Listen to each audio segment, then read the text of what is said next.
Hi everybody, what's going on? Thank y'all so much for checking out this video. Today I'm doing a video on my two favorite baits in the pre-spawn, and these are, like power fishing baits, not so much like a jig or a crankbait. This is like just burning down the bank, throwing it up in pockets around wood, boat docks, all that kind of stuff, just power fishing. These are baits that'll catch a lot of fish, but also they're really big fish baits. So I'm gonna go ahead and get into it. The first thing, today is March the 2nd. I'm posting this on March 2nd on Wednesday. Like I said, these baits it's the time of the year for them now. It's been right for them for maybe about a week or so, but now we finally are getting a lot warmer weather. The water temp is warming up, and the first bait is the old fire crawl chatterbait, and the trailer that I've got here right now is just like a little crawl trailer. It's kind of got some orange in it. And another good trailer you can use is like a paddle tail swim bait, or you can put like a fluke tail trailer on there. Just kind of play with the different actions with your trailer. Like I said, this is a little crawl. You can use, like I said, like a little Kitech swim bait.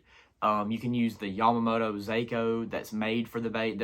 You can play around with all kind of different trailers, but I like to keep the color in that red, orange, and green pumpkin. I don't like to really switch up from that much. I kind of like to keep the color of the bait itself, but like I said, just that fire crawl chatterbait. It's been a big player the last couple years, especially since the Classic in 2020, right before COVID happened.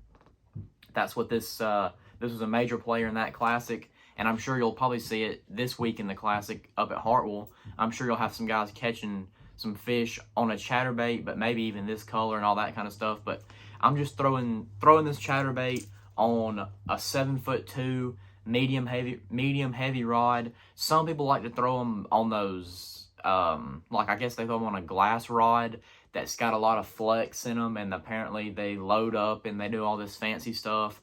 I don't honestly know about all that, about throwing a glass rod and all that stuff. This is literally like a $100 rod, 7'2", medium heavy. I throw a 6-to-3-to-1 or a 7-to-1-to-1 gear ratio reel.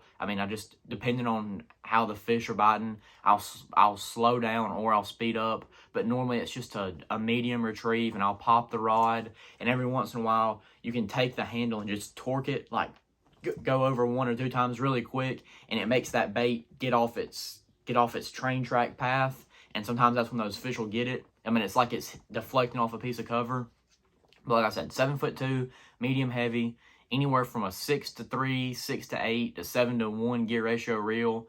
And this time of the year, you got a lot of rain most of the time. The water in some lakes is rising. You're fishing around some heavy cover. So at the minimum, I'm going to be throwing this on 17-pound fluorocarbon. And somewhere around that 20-pound is where you might really want to be. Like I said, if you're throwing this in open water on a grass flat, I could say, like on the Tennessee River, I'd say, 15 to 17 pound is good. But if you're up there in some stumps, around some rocks, fishing boat docks, you're definitely going to want somewhere between at least 17 and 20 or 22 pound line. So like I said, it just depends on the situation, but definitely you're going to want some heavier line when you're fishing this bait this time of the year, just because of where you're going to be fishing it and the size of fish that you can catch. And obviously, there's a lot of great colors, but these are just my two favorites to throw this time of the year. So like I said, the first one was that fire crawl chatterbait, and then the second one is going to be a spinnerbait. And I know you might think, well, that's basically the same thing, but I promise there's some days you can catch them on a spinnerbait and they won't hit a chatterbait, and vice versa. So you definitely got to have both of them tied on this time of the year. And for this, it's the same setup: 7'1", 7'2", medium heavy rod, anywhere between 15 to 25 pound fluorocarbon. I'll throw a spinnerbait in way nastier stuff than you can put a chatterbait in. If you're fishing trash piles and log jams, throwing it up around timber, you might want 25 pound fluorocarbon. Or if you're fishing it across points in open water, you can go down to 12 pound line or 15 pound line. It just depends on the situation, but like I said, definitely somewhere between that 15 to 25 pound is definitely where I'm going to be keeping it. And like I said, I'm fishing it fishing it in most situations the same as that chatterbait, but sometimes you can get this thing up there in a little bit nastier cover, a little bit rougher spot. So you kind of want that big beefier line. And if you're fishing it shallow, that heavier line will kind of help it keep up in the water column. That way, you know, if you're using 12-pound fluoro, it'll sink real quick on you, and you might not want it down there on the very bottom getting in all that stuff. You might kind of want to keep it up in the water column. But like I said, the same setup, 7-1, 7-2, medium heavy rod, anywhere from 15 to 25-pound fluorocarbon, and then once again a 6 to 3, 6 to 8, or a 7 to 1 gear ratio reel. I don't like to go any lower or any higher. That just is a good medium for a good retrieve. And like I said, you do the same thing. You know, you can pop your rod like a jerk bait. You can reel it real fast one time.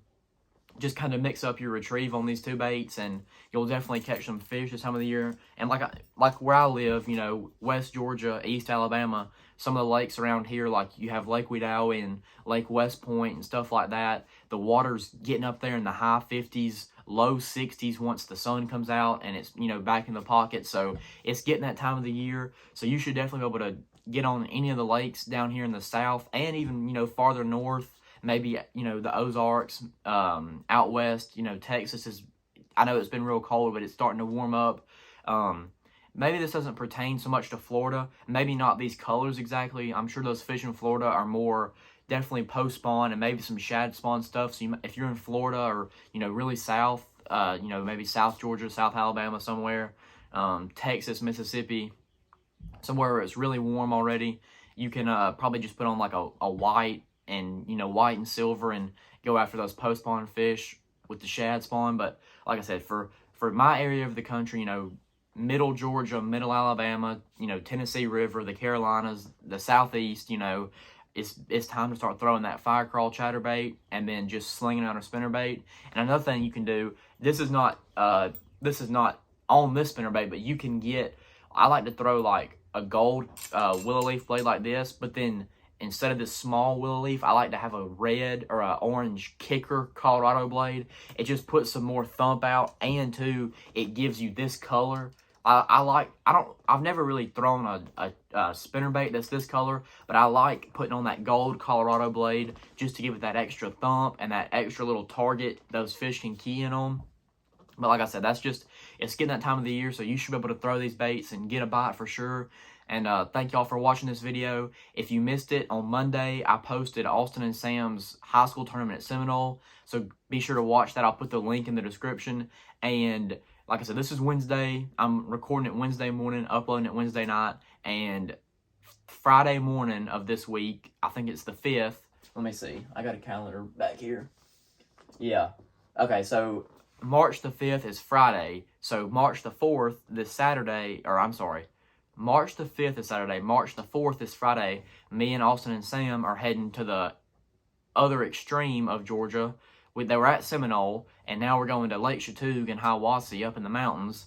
So hopefully we can have a good tournament up there. They're leading angler of the year right now, so we got to, you know, get up there and at least catch 3 or 4 fish to keep their spot in AOI. And hopefully we can get on there. Chattooga has whooped us just about every time we've been there in the past, so hopefully we can turn the tide on this one, and I should have a practice video, tournament, and a recap from that one. So that'll be coming next week. And I'm going to try to get to Wedowee on Sunday maybe. I hadn't been in a little while, and the water's warming up, so it's about to get right. And hopefully I can make a video, and I'm catching them on these two baits like I'm talking about here, so you know that I'm not lying. But like I said, thank y'all so much for watching and for all the support, and I'll see y'all on Friday with the next video. Thanks.